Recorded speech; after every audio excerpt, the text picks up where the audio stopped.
जैन पद्म पुराण पर आधारित जैन रामायण भाग 2 सुतारा सुग्रीव का विवाह।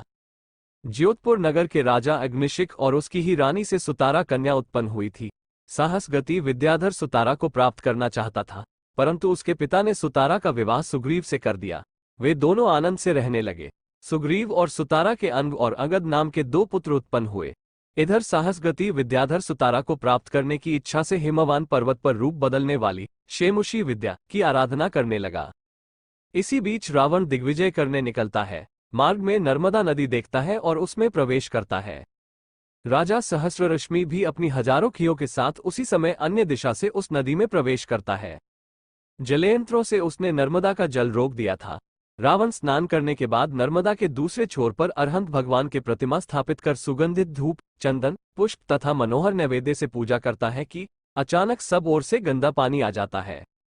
रावण प्रतिमा को ऊपर उठा लेता है। सेवकों द्वारा पता चलता है उस नदी में सहस्ररश्मि अपनी खियों के साथ जलक्रीड़ा कर रहा है, ये गंदा पानी वहीं से आया है। रावण सहस्ररश्मि को पकड़ने का आदेश देता है। दोनों में युद्ध होता है। रावण सहस्ररश्मि को बंदी बना लेता है। सहस्ररश्मि के पिता शतबाहु दिगंबर मुनि थे। पुत्र को बंधा जानकर वो रावण के समीप आए। रावण ने उन्हें नमस्कार किया। मुनिराज ने रावण से कहा कि हे आयुष्मान, तुम मेरे पुत्र सहस्ररश्मि को छोड़ दो। वो अब मुनि दीक्षा लेगा। तुम उसके इस कार्य में निमित्त बन गए हो। रावण ने मुनिराज की आज्ञा स्वीकार करके सहस्ररश्मि को मुनिराज के पास बुलाया। रावण ने सहस्ररश्मि से कहा कि आज से तुम मेरे चौथे भाई हो। मैं तुम्हारे लिए मंदोदरी की छोटी बहन स्वयं प्रभा दूंगा। सहस्ररश्मि बोला, इस क्षणभंगुर राज्य को धिक्कार हो। अब तो मैं वह कार्य करूंगा जिससे कि फिर संसार में न पहूं। सहस्ररश्मि ने रावण से क्षमा याचना कर शतबाहु मुनिराज के समीप दीक्षा धारण कर ली। सहस्ररश्मि ने अपने मित्र अयोध्या के राजा अनरण्य से पहले कह रखा था कि जब मैं दिगंबर दीक्षा धारण करूंगा तब तुम्हें समाचार दे दूंगा, और अनरण्य ने भी सहस्ररश्मि से ऐसा ही कह रखा था। इसलिए इस कथन के अनुसार सहस्ररश्मि ने खबर देने के लिए अनरण्य के पास आदमी भेजे। सहस्ररश्मि की दीक्षा का वार्ता सुनकर अनरण्य के नेत्र आंसुओं से भर गए। पश्चात सहस्ररश्मि की प्रशंसा कर अनरण्य भी संसार से भयभीत हो छोटे पुत्र दशरथ के लिए राज्य लक्ष्मी सौंप बड़े पुत्र अनंतरथ के साथ जिन दीक्षा धारण कर लेता है। नलकूबर के साथ रावण का युद्ध और रावण द्वारा इंद्र का पराजय। दशानन उत्तर दिशा की ओर आगे बढ़ता है। राजा मरुतवाहन दशानन को अपनी कनकप्रभा कन्या देता है। इनसे कृतचित्रा नाम की सुपुत्री का जन्म होता है। बड़ी होने पर कृतचित्रा का विवाह मथुरा नगरी के राजा हरिवाहन के पुत्र मधु के साथ होता है। मधु को असुरेंद्र ने शूल रत्न दिया था। रावण लोक में शत्रुओं को वशीभूत करता हुआ कैलाश पर्वत पर पहुंचा। वहां जिन मंदिरों का दर्शन करके वो आगे बढ़ा। राजा इंद्र ने दुर्लभ्यपुर नगर में नलकूबर को नियुक्त किया था। जैसे ही उसे पता चला रावण उसे जीतने की इच्छा से निकट आ पहुंचा है, तो उसने अपने नगर के चारों ओर विद्या बल से कोट निर्माण कर दिया। नलकूबर की खी उपरंभा रावण पर आसक्त थी। रावण के साथ समागम की इच्छुक उपरंभा ने अपने मन की बात को कहने अपनी सखी को रावण के पास भेजा। रावण ने इस कार्य की निंदा की और कहा, ये कार्य इहलोक और परलोक में पाप का कारण है। विभीषण की सलाह अनुसार रावण ने नगर प्रवेश का उपाय बताने के लिए कपट से उपरंभा को बुलाया। उपरंभा ने आशालिका नाम की विद्या रावण को दे दी। उस विद्या से मायामयी कोट दूर हो गया। रावण ने नलकूबर को परास्त कर दिया। उपरंभा को नीतिपूर्ण शब्दों से प्रतिबोध दिया, जिससे वह पूर्ववत अपने पति के साथ रमण करने लगी। उसी समय रावण को पूर्वभव कृत पुण्य से सुदर्शन नाम का चक्ररत्न प्राप्त हुआ। रावण अपनी सेना सहित विजयार्थ पर्वत पर पहुंचा और राजा इंद्र के साथ युद्ध कर उसे बंदी बना लिया। परम विभूति से युक्त रावण लंका की ओर चला गया। राजा इंद्र के पिता सहस्रार रावण की सभा में उपस्थित होते हैं। रावण उनका सम्मान करता है और उनके कहने पर इंद्र को बंधन मुक्त कर देता है। इंद्र अपने नगर विजयार्थ पर्वत पर चला जाता है। एक दिन वह जिनाले में बैठा था, तब चारण रिद्धिधारी मुनिराज आए। उनके दर्शन कर उसने उनसे अपने पूर्व भव पूछे, जिसे जानकर इंद्र को वैराग्य उत्पन्न होता है। वो दीक्षा धारण कर तपस्या कर निर्वाण को प्राप्त होता है। श्री अनंतबल केवली के चरणों में रावण का व्रत धारण एक बार रावण मेरु पर्वत पर जिनेंद्र वंदना के लिए गया था। लौटते समय मार्ग में उसने जोरदार कोमल मधुर शब्द सुना। तब मारीची ने बताया कि सुवर्णगिरी पर अनंत बल मुनिराज को केवल ज्ञान हुआ है। तब रावण उनकी वंदना के लिए वहां गया। वो उनके दर्शन कर विनय से प्रश्न पूछता है कि हे भगवान, सभी प्राणी धर्म अधर्म का फल तथा मोक्ष का कारण जानना चाहते हैं। भगवान की दिव्य ध्वनि अर्थात उपदेश हो जाता है। तदनंतर धर्मरथ नामक मुनिश्री ने रावण से कहा, हे भव्य, अपनी शक्ति के अनुसार कोई नियम ले लो। रावण ने अनंत बल केवली को भावपूर्वक नमस्कार किया, फिर कहा, हे भगवान, जो पर स्त्री मुझे नहीं चाहेगी मैं उसे ग्रहण नहीं करूंगा। ये शीलव्रत नियम धारण किया। कुंभकर्ण ने नियम लिया कि मैं प्रतिदिन अभिषेक पूर्वक जिनेंद्र देव की पूजा करूंगा तथा जब तक मैं निग्रत साधुओं की पूजा नहीं कर लूंगा तब तक आहार ग्रहण नहीं करूंगा। इस प्रकार वो नियम ग्रहण कर लंका की ओर चले गए। महासती अंजना पवनंजय का विवाह विजयार्थ पर्वत की दक्षिण श्रेणी में आदित्यपुर नगर है। वहां पर राजा प्रहलाद अपनी रानी केतुमती के साथ रहता था। उनके वायुकुमार अर्थात पवनंजय नाम का पुत्र था। युवा होने पर राजा को उसके विवाह की चिंता हुई। इधर भरत क्षेत्र में दंती नामक पर्वत पर विद्याधर राजा महेंद्र अपनी हृदयवेगा रानी के साथ रहता था। उनके सर्वगुण संपन्न अंजना नाम की पुत्री थी। राजा ने मंत्रियों से अंजना के लिए योग्य वर के लिए पूछा। तब एक मंत्री ने कहा, इस कन्या को राजा महेंद्र के सुपुत्र पवनंजय को देना सर्वश्रेष्ठ है। एक समय राजा महेंद्र कैलाशगिरी के चैत्यालयों की वंदना के लिए गए थे। संयोगवश वहां राजा प्रहलाद से उनकी भेंट हो गई। दोनों ने वार्तालाप के दौरान पवनंजय और अंजना का विवाह 3 दिन के बाद वहीं कैलाश पर्वत के पास मानसरोवर पर ही करना निश्चित किया। पवनंजय अंजना का रूप सौंदर्य का वर्णन सुन 3 दिन तक नहीं रुक सका और अपने मित्र प्रहसित के साथ अंजना के महल पर जा पहुंचा। महल के 7वें खंड पर बैठी अंजना को दोनों झरोखे से देखने लगे। अंजना अपनी सखियों के साथ बैठी थी। बसंततिल का सखी पवनंजय का गुणगान करती है, तब मिश्रकेशी सखी कहती है, तू कुमार विद्युतप्रभ के समक्ष पवनंजय का क्या गुणगान करती है। दोनों के मध्य वही अंतर है जो गोशपद और समुद्र के मध्य होता है, अर्थात जमीन आसमान का फर्क है। विद्युतप्रभ के साथ अंजना का एक क्षण भी बीतता तो वह सुख का कारण होता और अन्य क्षुद्र प्राणी के साथ अनंत काल भी बीतेगा तो भी वह सुख का कारण नहीं होगा। ये सब बातें सुन पवनंजय क्रोधित हो उठा और सोचने लगा, वो विद्युतप्रभ इस अंजना का प्यारा होगा, तभी तो पास बैठकर मेरी निंदा करने वाली इस घी से उसने कुछ नहीं कहा। मैं यहाँ एक क्षण नहीं रुक सकता और उसने मानसरोवर से जाने की पूर्ण तैयारी कर ली। अंजना ने सुना तो वह बहुत दुखी हुई। श्वासुर और पिता के गौरव को भंग करने में असमर्थ होता हुआ पिताजी की आज्ञात पवनंजय वापस लौट आया और विचार किया कि मैं अंजना से विवाह तो करूंगा, परंतु विरह के असमागम से उत्पन्न दुख द्वारा अंजना को सदा दुखी करूंगा, अपमान का बदला जरूर लूंगा। विवाह के पश्चात अंजना का त्याग बहुत वैभव से मानसरोवर पर ही दोनों का विवाह संपन्न हुआ।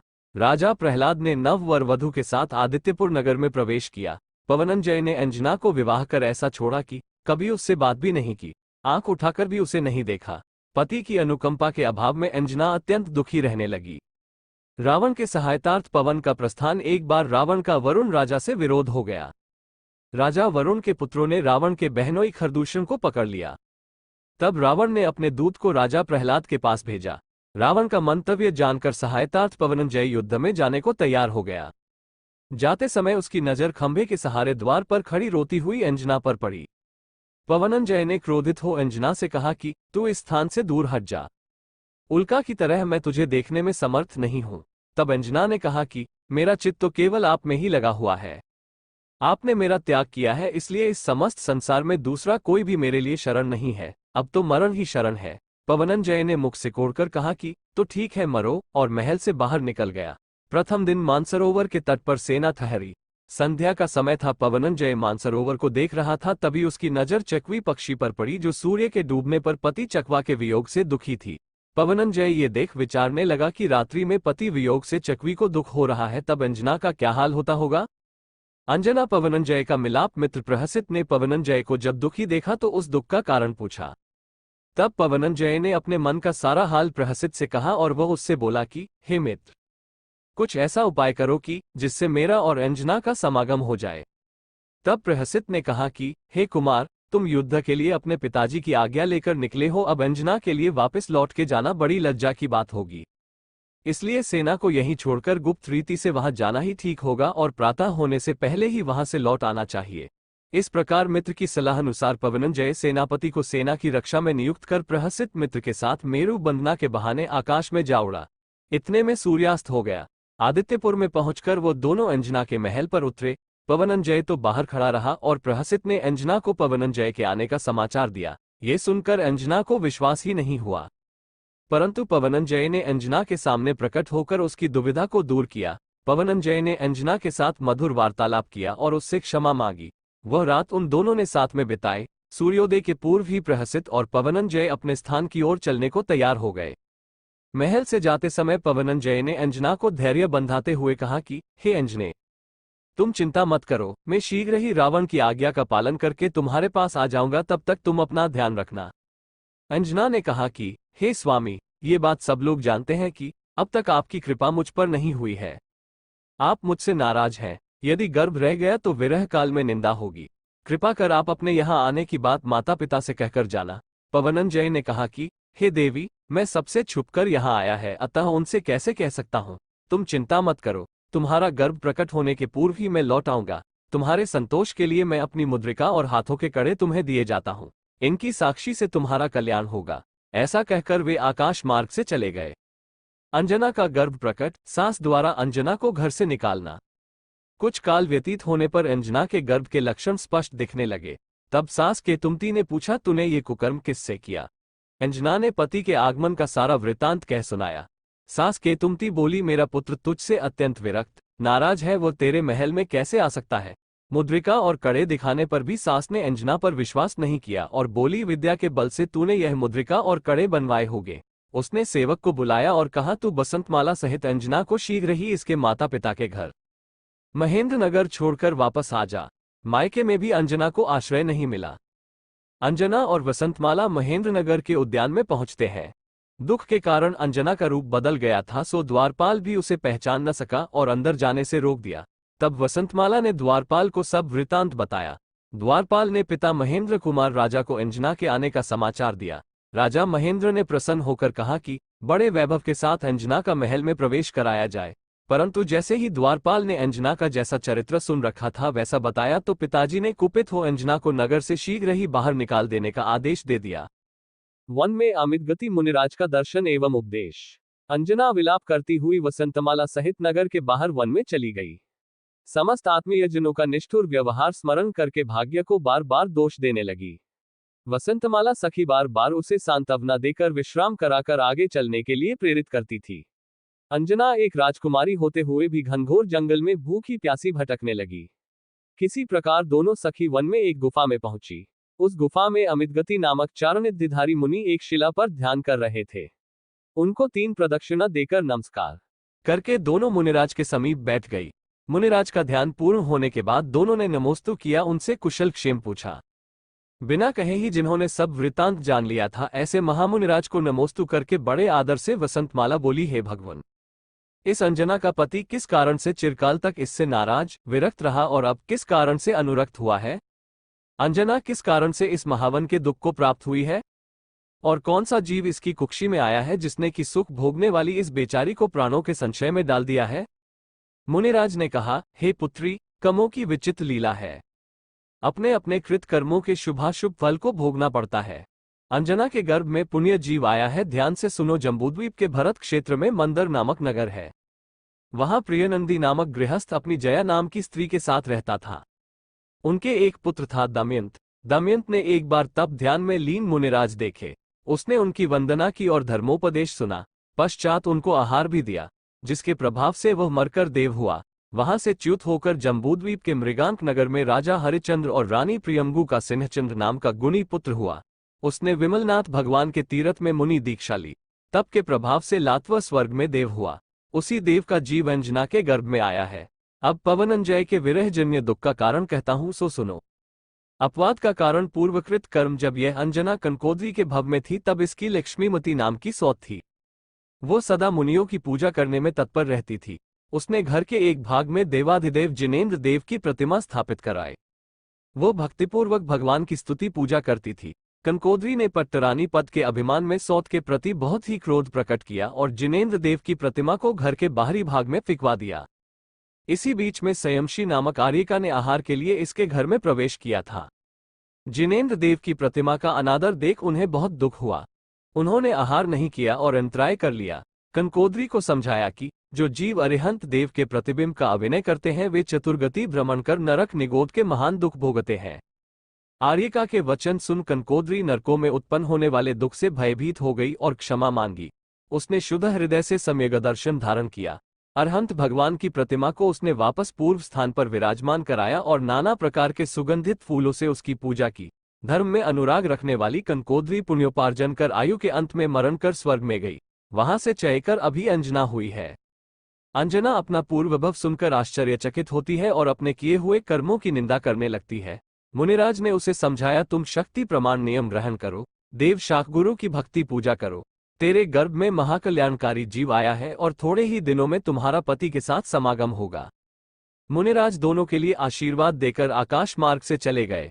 वे मुनिराज उस गुफा में पर्यंकासन से विराजमान थे, इसलिए आगे चलकर वह गुफा इस पृथ्वी पर पर्यंक गुहा नाम से प्रसिद्ध हो गई। मुनिराज के चरण स्पर्श से वह गुफा भी पवित्र हो गई थी। ये निर्भय स्थान है, इसलिए वे दोनों प्रसूति का समय निकट जानकर उसी गुफा में ठहर गई।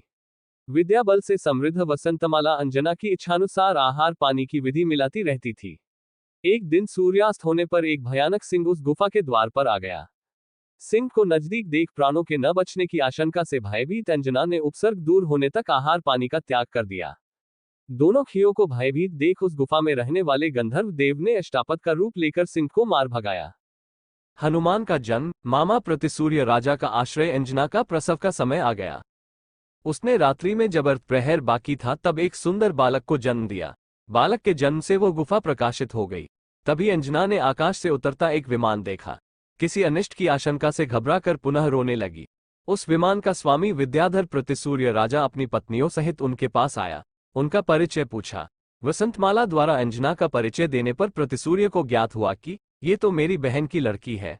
मामा से मिल अंजना का दुख थोड़ा कम हो गया। प्रतिसूर्य ने कहा, आओ बेटी, हम लोग हनुरूह नगर चले, वही इस बालक का जन्मोत्सव मनाएंगे। अंजना पुत्र को लेकर वसंतमाला सहित विमान में बैठ गई। नाना प्रकार के रत्नों से निर्मित मोतियों की झालरों और सैकड़ों पताकाओं से वो विमान सुशोभित हो रहा था। बालक मोतियों की झालर को पकड़ने के लिए उछला तो माता की गोद से छूटकर पर्वत पर जा पड़ा। अंजना और समस्त लोग हाहाकार करते हुए रोने लगे। सभी ने नीचे आकर देखा तो बालक जिस शिला पर गिरा था उस शिला के हजारों टुकड़े हो गए थे और बालक अगुंठा चूसते हुए मुस्कुरा रहा था। अंजना ने तुरंत बालक को उठाकर अपनी छाती से लगा लिया। राजा प्रतिसूर्य ने कहा, इस बालक में दिव्य शक्ति है, ये चरम शरीरी है, और पुत्र सहित अंजना को विमान में बैठाकर हनुरोह नगर ले गया। वहां बालक का जन्मोत्सव बहुत ठाट बाट के साथ मनाया गया। चूंकि बालक ने शैल अर्थात पर्वत में जन्म लिया था और उसके बाद शैल अर्थात शिलाओं के समूह को चूर्ण किया था, इसलिए अंजना ने मामा के साथ मिलकर उसका श्रीशय नाम रखा था। बालक ने हनुरोह नगर में संस्कार प्राप्त किए थे, इसलिए वो पृथ्वी तल पर हनुमान नाम से प्रसिद्ध हुआ। पवनंजय ने रावण की आज्ञा से युद्ध क्षेत्र में वरुण राजा के साथ युद्ध किया। चिरकाल तक युद्ध करने के पश्चात पवनंजय ने उसे पकड़ लिया और रावण के बहनोई खरदूषण को छुड़वा लिया। रावण ने पवनंजय का सम्मान किया। पवनंजय रावण की आज्ञा लेकर अपने नगर को लौट आया। वो अंजना से मिलने उसके महल में गया, परंतु अंजना वहां नहीं थी। वो बेचैन हो गया। लोगों द्वारा अंजना को महल से निकालने का समाचार सुनकर वो उससे मिलने उसके पिता के घर महेंद्र नगर गया, परंतु वहां भी अंजना नहीं मिली। पवनंजय ने मित्र प्रहसित से कहा, जब तक मेरी प्रिया नहीं मिल जाती तब तक उसे ढूंढने के लिए मैं समस्त पृथ्वी पर भ्रमण करूंगा। पिता प्रहलाद राजा और श्वसुर महेंद्र राजा को जब पवनंजय की इस दशा का मालूम पड़ता है तो वो अंजना को ढूंढने के लिए दूत भेजते हैं। तब प्रहलाद राजा के दूत से प्रतिसूर्य राजा को समाचार मिलता है कि पवनंजय अंजना को खोज रहे हैं, तो उन्होंने ये समाचार अंजना से कहा। ये सुनकर अंजना विलाप करती है कि मेरे कारण मेरे स्वामी की यह हालत हो गई। प्रतिसूर्य राजा पवनंजय को हनुरोह नगर ले आते हैं और दोनों का मिलन करवाते हैं। पवनंजय और अंजना हनुमान के साथ हनुरोह नगर में रहते हैं। हनुमान वहीं रहकर सभी कलाओं में निपुण हो जाते हैं। एक दिन रावण का दूत पवनंजय के पास आता है और कहता है कि राजा वरुण ने फिर से उन पर आक्रमण कर दिया है, इसलिए आप उनकी सहायता के लिए शीघ्र आ जाइए। पवनंजय और राजा प्रतिसूर्य हनुमान का राज तिलक कर रावण के पास जाने की तैयारी करते हैं। हनुमान कहते हैं, मेरे रहते हुए आप ये कष्ट न करें और मुझे युद्ध के लिए जाने की आज्ञा दीजिए। प्रतिसूर्य और पवनंजय के समझाने पर भी जब हनुमान नहीं मानते, तब दोनों उसे युद्ध में जाने की आज्ञा देते हैं। हनुमान का विवाह हनुमान रावण के पास जाकर राजा वरुण और उसके 100 पुत्रों को बंदी बना लेता है और उन्हें रावण के पास ले जाता है। रावण हनुमान के इस कार्य से प्रसन्न होकर अपनी बहन चंद्रनखा की सुपुत्री अनंत कुसुमा का विवाह हनुमान से कर देता है। वो कर्मकुंडलपुर का राज्य भी हनुमान को देता है। राजा नल ने भी अपनी हरिमालिनी पुत्री हनुमान को दी। राजा सुग्रीव ने भी अपनी पद्मरागा पुत्री हनुमान को दी। इसके अलावा किन्नर गति नगर के विद्याधरों ने भी अपनी अत्यंत रूपवती 100 पुत्रियां हनुमान को दी। इस प्रकार हनुमान 1000 राजकुमारियों के पति हो गए। सब राजाओं द्वारा सम्मानित होकर हनुरोह नगर लौट आए। दशरथ का परिचय इक्ष्वाकु वंश में अयोध्या में रघु नाम का राजा हुआ, जिनके नाम से रघुवंश प्रचलित हुआ। राजा रघु के अनरण्य नाम का एक पुत्र था। राजा अनरण्य को पृथ्वीमती रानी से 2 पुत्र उत्पन्न हुए, अनंतरथ और दशरथ। राजा सहस्ररश्मि की राजा अनरण्य के साथ उत्तम मित्रता थी। राजा रावण से पराजित होकर राजा सहस्ररश्मि वैराग्य को प्राप्त हुआ। दीक्षा धारण करने के पहले उसने मित्र राजा अनरण्य के पास एक दूत भेजा था। उससे वैराग्य का सब समाचार जानकर राजा अनरण्य को भी वैराग्य हो गया। राजा अनरण्य ने 1 माह के बालक दशरथ को राजतिलक किया और बड़े पुत्र अनंतर्थ के साथ दीक्षा धारण कर ली। कठिन तपस्या के द्वारा अनरण्य मुनि मोक्ष चले गए। समय के साथ कला गुण संपन्न दशरथ नवयौवन को प्राप्त हुआ। अतिशय सुंदर और गुणवती कन्याओं के साथ दशरथ का विवाह हो गया। राजा दशरथ की 4 रानियां, 1 कौशल्या, अपराजिता, 2 सुमित्रा, 3 सुप्रभा और 4 कैकई। दशरथ की सभा में नारद का आगमन। एक बार राजा दशरथ जिनदेव की कथा करते हुए अपनी सभा में बैठे थे। उसी समय नारद जी वहां आ पहुंचे। राजा ने उठकर नारद जी का यथेष्ट आदर सम्मान किया। परस्पर कुशल वार्ता के उपरांत नारद जी ने कहा, मैं इस समय विदेह क्षेत्र की वंदना करता हुआ यहां आया हूं। तुमसे एकांत में कुछ विशेष चर्चा करनी है। ये सुनकर राजा दशरथ ने सभा विसर्जित कर दी। दोनों निश्चिंत होकर एकांत में बैठ गए। नारद जी बोले, मैं एक बार वंदना के लिए लंका त्रिकूटाचल पर्वत पर गया था। वहां शांतिनाथ भगवान के जिनाले की वंदना की। तदनंतर मैंने लंकापति रावण के विभीषण आदि मंत्रियों के मुख से सुना है कि सागर बुद्धि नाम के निमित्त ज्ञानी ने रावण को बताया है कि राजा दशरथ का पुत्र और राजा जनक की पुत्री तुम्हारी मृत्यु का कारण होंगे। ये सुनकर विभीषण ने निश्चय किया कि उन दोनों को मैं पुत्र पुत्री होने के पूर्व ही मरवा दूंगा। अतः हे दशरथ, तुम लोगों की खोज के लिए वह चिरकाल तक पृथ्वी पर घूमता रहा, पर पता नहीं चल सका। उसने मुझसे भी तुम दोनों के बारे में पूछा, मैंने उत्तर दिया, खोजकर बतलाता हूं। इसलिए हे राजन, यह विभीषण जब तक तुम्हारे विषय में कुछ कर नहीं लेता है, तब तक तुम अपने आप को छिपाकर कहीं गुप्त रूप से रहने लगो। अब मैं यही वार्ता कहने के लिए राजा जनक के पास जाता हूं।